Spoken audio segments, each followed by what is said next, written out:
दक्षिण कोरिया जाने भनेर चाहिँ जुन इपिएस पढ्दो रहेछन् त्यो इपिएस चाहिँ तपाईको चाहिँ नि 5000 को कोटा छ भने 15000 विद्यार्थीहरूलाई चाहिँ तपाईको पढाउँदो रहेछन्।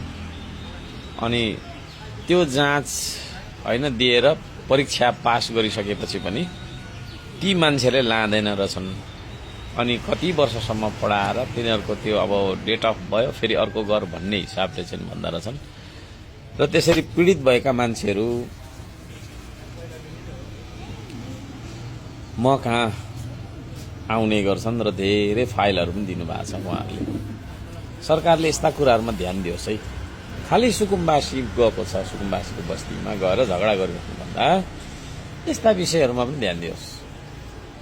अब त्यो इपिएस पढ्दाखेरि हैन त्यो त्यो कोरियन भाषा पढ्दाखेरिको लागेको खर्च, गाउँबाट शहर झरेर डेडामा बसेर भाडा तिरेर भात खाएर त्यहाँ भनौँ न एक खालको चाहिँ नि हैन जोहो गर्दाखेरि लागेको खर्च एक ठाउँमा फेरि समय त्यति नै त्यत्रो खर्च गरेर तपाईको चाहिँ मान्छे पढिरहेका हुन्छन्। तर मैले अघि भने 5000 को कोटा छ भने 15-20 हजार हैन को एक्जाम लिदिने।